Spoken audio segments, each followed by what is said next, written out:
Plus tard, le débat entre le président et Ruan eut lieu. Pendant ce temps, Jean, qui nettoyait la zone de la piscine au dernier étage, trébucha et sembla se noyer. Luciao, malgré sa phobie de l'eau, décida de sauter à l'eau pour la sauver. Dès qu'ils furent à la surface, il lui fit un bouche-à-bouche aussi rapidement que possible, sauvant ainsi la vie de la jeune fille, qui, en guise de remerciement, l'embrassa. Enfin, elle a eu sa chance. Des heures plus tard, alors que Jean explorait le bâtiment, elle découvrit un passage secret menant à l'extérieur, supposant que c'était probablement celui qu'avait emprunté Luciao pour s'échapper. Pendant ce temps, le débat se poursuivait, avec plusieurs votes en faveur du président Su, de manière écrasante. Cependant, lorsque Wan eut l'opportunité de parler, elle démontra qu'elle avait préparé un discours puissant. Grâce à son éloquence, elle parvint à ouvrir les yeux de l'audience, récoltant tous les votes et apparemment remportant le débat. Mais avant qu'elle ne puisse savourer sa victoire, le président sut sortir un atout de sa manche. Des vidéos, montrant les moments qu'elle avait partagés avec Suyan, révélant qu'elle avait utilisé plusieurs fois les lunettes de Love Boys. Il la présenta donc comme une hypocrite, et à cause de ce scandale, Wan fut accusé de mentir, perdant ainsi le débat. Ce résultat mit le président Su dans une colère noire, et il décida de se rétracter de son ancien contrat. Il choisit de lui demander 10 millions de yens pour l'avoir financé. Quel imbécile! Et pauvre Ruan. Complètement abattue, elle se tourna alors vers Mr. Cui, son assistant, qui l'a surpris en payant la dette, expliquant qu'il avait découvert les projets de Géuan, et avait donc modifié les documents pour ne lui demander que 1000 yens, ce qui souleva un grand soulagement chez la jeune femme. Le soir, Wan commença à suspecter que c'était Jean qui avait recueilli cette information, car elle était la seule à savoir qu'elle jouait. Elle la confronta donc à ce sujet. Pour regagner la confiance de son ami, Jean décide de la conduire au passage, secret menant au dernier étage des idoles. Lorsqu'elles arrivèrent, Wan fut surprise de découvrir qu'il s'agissait de vraies personnes. Plus tard dans la journée, il se révéla que Suyan se souvenait d'elle et éprouvait de la nostalgie à l'idée de parler avec Wan. Le jour suivant, Jean parla à Suyan pour le convaincre de rencontrer Wan en personne. Il accepta et, pendant la nuit, alors que tout le monde dormait, il aida Wan à s'échapper. Ils finirent par arriver chez Wan, où Suyan confessa qu'il était celui qui avait interagi avec elle, et non l'intelligence artificielle. Le matin, dans la compagnie de Wan, il fut révélé que son équipe avait retrouvé la personne qui avait changé ses lunettes de contact, et après l'avoir fait avouer, une réunion fut organisée avec cette personne. Elle décide alors de reporter cela à plus tard. Néanmoins, elle choisit de se faufiler dans l'étage des idoles, où elle commence à collecter des preuves pour pouvoir les exposer, bien que cela semble un peu risqué. Bien que cela puisse lui attirer des ennuis, Jean décide de leur apporter de l'alcool pour qu'il se saoule, espérant ainsi profiter de la situation pour manipuler Luciao. Cependant, ce dernier s'endort avant qu'elle ne puisse agir. En fouillant dans ses affaires, Jean tombe sur une photo de famille. Pendant ce temps, Wan est découverte par Suyan. Cependant, au lieu de l'accuser, il choisit de ne pas la dénoncer et se réjouit même de la voir. Quelques heures plus tard, la jeune femme décide de revenir, mais elle est surprise de constater que Jean l'attendait à la sortie, où elle la confronte pour s'être introduite dans l'endroit, mettant ainsi son travail en danger. Dans une autre scène, Jean rencontre une femme atteinte d'un cancer cérébral, qui se révèle être la mère de Luciao. Le soir venu, elles discutent de ce qu'elles doivent faire avec l'information qu'elles ont collectée. Elles décident d'alerter les jeunes, car ce sont eux qui seraient les plus affectés par les conséquences de la révélation de toute la vérité. Jean va alors voir Luciao pour lui parler de sa mère, mais ce dernier, ne sachant pas comment gérer cette situation, finit par la chasser de sa chambre. En parallèle, Wan et Suyan se retrouvent. Ce dernier surprend la jeune femme en lui offrant une danse et lui avoue qu'il est tombé amoureux d'elle, ce qui semble être un rêve devenu réalité.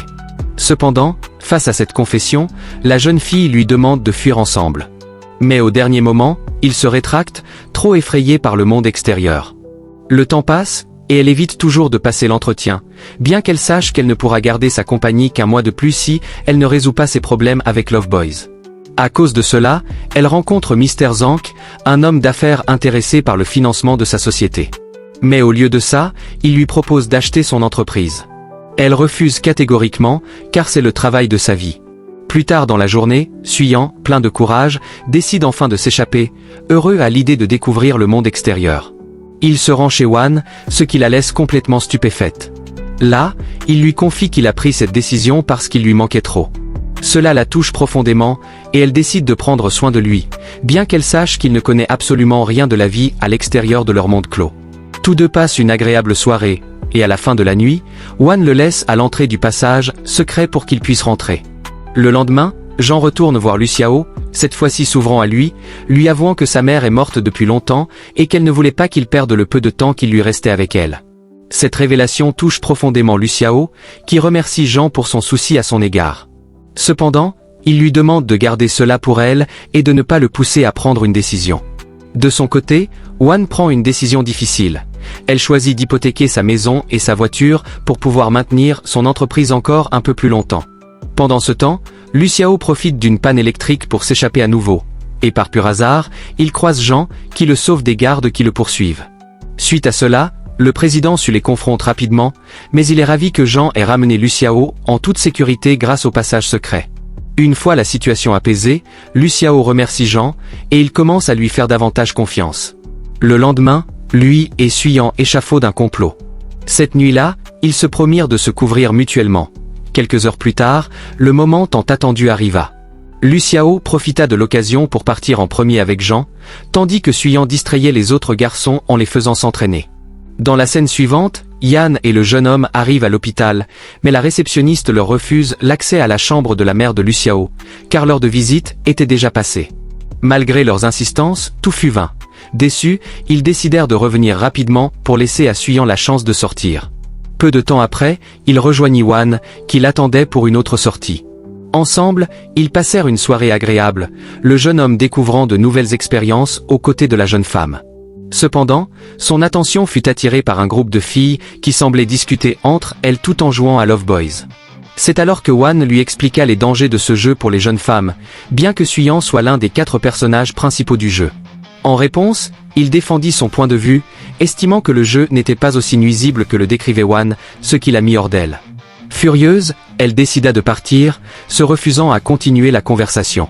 Resté seul, Suyan chercha des informations sur Wan sur internet et y découvrit sa campagne contre Love Boys, ainsi que l'humiliation qu'elle avait subie à cause des actions du président Su, qui l'avait manipulé. Le matin suivant, Luciao se réveilla avec une forte fièvre, ce qui inquiéta tout le monde. Pourtant, il s'avéra rapidement que tout cela faisait partie d'un plan pour lui permettre de sauter les entraînements du jour et ainsi de visiter sa mère pendant les heures de visite, sans éveiller les soupçons. Grâce à ce stratagème, il réussit à se rendre à l'hôpital où sa mère se trouvait en soins intensifs. Là, ils eurent une réunion émotionnelle, Luciao s'excusant en pleurant pour la mort de son frère, qui s'était noyé lors d'un accident pendant qu'ils jouaient ensemble. Cet événement tragique était la cause de son aquaphobie, une peur qui l'avait hanté pendant des années et qui expliquait en partie pourquoi il s'était échappé de la maison de sa mère. Elle le consola, lui assurant qu'elle ne lui en avait jamais voulu et qu'elle l'avait attendu tout ce temps. Après ce moment chargé d'émotions, Luciao remercia Jean de l'avoir accompagné jusqu'à cet endroit. Plus tard dans la soirée, Suyan retrouva Wan, s'excusant pour son comportement. Mais il la surprit en l'embrassant, avant de lui demander pardon pour tous les problèmes qu'il avait causés à son entreprise. De retour avec Jean, Luciao en profita pour confier à la jeune femme ce qu'il avait vécu avec sa mère et son frère, affirmant qu'il se sentait maudit, car les gens proches de lui semblaient toujours rencontrer des tragédies. Mais Jean lui fit comprendre que ce n'était pas le cas et lui promit qu'elle serait toujours là pour lui. Les jours passèrent, et on voyait Suyan ayant d'autres rendez-vous avec Wan. Lors d'un de ces moments, il décida de lui parler de son passé, expliquant que le président Su l'avait adopté lorsqu'il était bébé et l'avait élevé pour devenir l'idole parfaite. À cette révélation, Wan lui expliqua que les actions du président Su n'étaient pas bonnes, car tout ce qu'il avait fait visait à amasser de l'argent, y compris le contrat que les idoles avaient signé avec lui, un contrat qui avait expiré depuis plusieurs années, mais qu'il avait continuellement prolongé. Cette révélation fit réfléchir Suyan, et Wan en profita pour lui confier ses projets de révéler la vérité sur Love Boys, ce qui... Jean, quant à elle, avait pris la décision de confesser ses sentiments à Luciao. Pour ce faire, elle se prépara soigneusement, voulant être la plus belle possible. Cependant, juste avant de rencontrer le jeune homme, sa grand-mère lui téléphona pour lui annoncer une terrible nouvelle. La mère de Luciao vient de décéder. Jean, le cœur lourd, porta cette nouvelle à Luciao, mais décida de retenir ses propres émotions pour un moment plus approprié. En entendant cette tragique nouvelle, le jeune homme choisit de se retrouver seul. Il s'éloigna brusquement de Jean et de ses amis. Le lendemain, Jean apprit que Luciao avait refusé tout contact, ne souhaitant même pas manger. Inquiète, elle resta vigilante près de sa porte, prête à répondre à ses besoins. Pendant ce temps, Luciao, enfermé dans sa chambre, revivait les souvenirs de sa mère. Les heures passèrent, et Jean finit par s'endormir près de la porte. Lorsque le jeune homme la remarqua, il la porta délicatement pour la poser sur le canapé.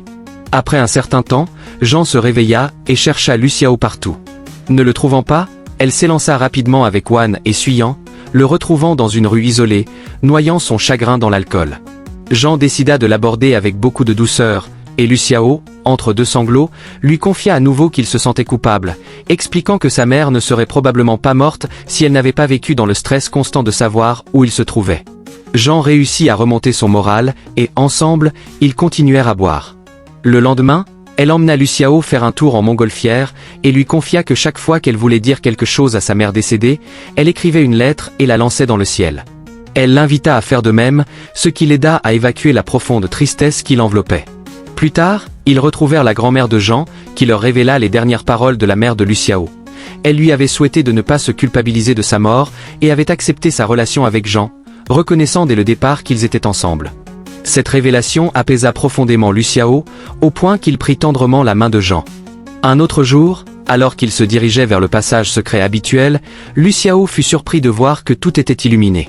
En suivant ce chemin de lumière, il arriva dans l'appartement des idoles, désormais appelé Beyuz, et se retrouva dans une pièce, où Luciao l'attendait en train de jouer du piano. C'était le moment parfait pour lui avouer ses sentiments. Il la remercia pour tout ce qu'elle avait fait pour lui, et lui promit de l'aimer et de la protéger. Ils échangèrent un baiser tant attendu, mais furent rapidement interrompus par les autres idoles, qui célébrèrent ensemble le début de leur nouvelle relation.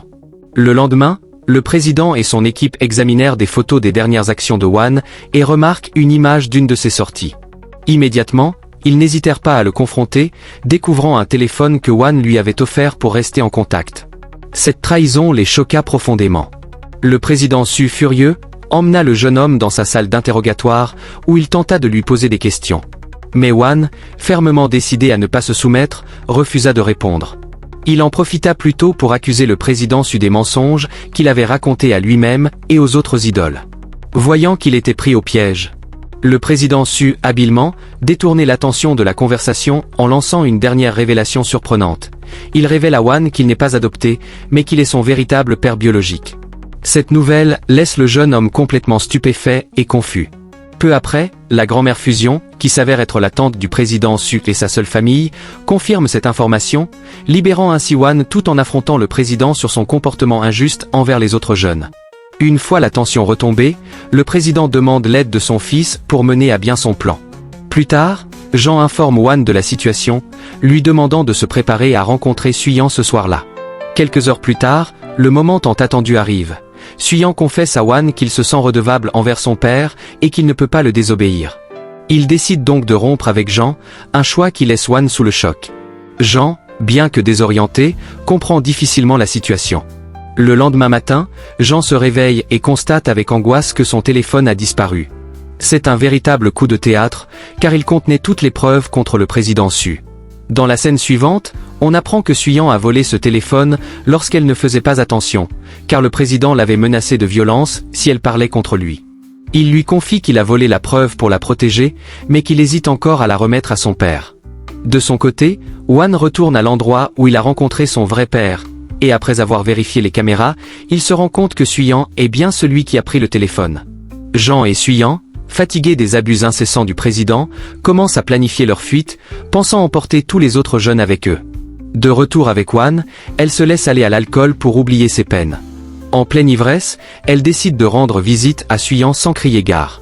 Elle pénètre discrètement dans le Beyuz et le confronte dès qu'elle le voit. Il tente de la calmer en lui expliquant que lui et les autres jeunes prévoient de s'échapper ce soir-là. Il lui promet qu'il lui expliquera tout une fois à l'extérieur, ce qui, bien que surprenant pour Jean, la pousse à accepter et à lui accorder sa confiance. Immédiatement après cela, le président convoque son fils et, lorsqu'il se retrouve, lui propose de devenir son successeur. Il lui assure qu'une fois à la tête de l'entreprise, il pourra libérer ses frères et sœurs. Toutefois, cette offre vient avec une condition, une loyauté absolue. Le président exige que Suyan lui fasse part de toute information qui pourrait nuire à son plan. Après réflexion, Suyan parvient à demander plus de temps, promettant de lui donner une réponse rapidement. La nuit tombe, et on voit Luciao se préparer à convaincre les autres jeunes. À sa grande surprise, ils acceptent facilement, car ils rêvaient depuis longtemps de découvrir le monde extérieur. Ils préparent leurs affaires, et ensemble, ils s'échappent du Beyuz. Une fois dehors, ils se dirigent vers un point de rendez-vous spécifique, mais la curiosité des jeunes les conduit à se perdre et à se retrouver dans un club. Malgré ce détour, ils parviennent finalement à retrouver les filles. Lorsque Hwan et Suyan se retrouvent enfin, ils décident de s'éloigner pour discuter en privé, laissant ainsi Luciao et le reste du groupe ensemble.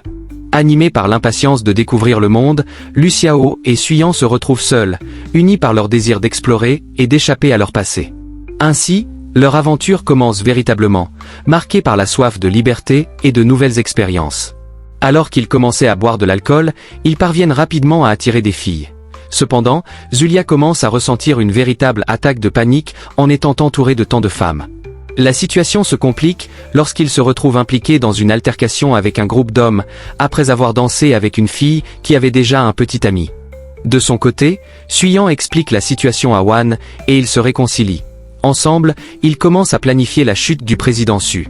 Mais peu après, ils se rendent compte que les autres jeunes ont disparu.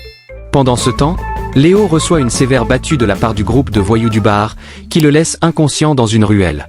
Décidé à retourner seul à Beyouz, il tombe sur Sullier, qui, en plein crise de panique, décide aussi de rentrer.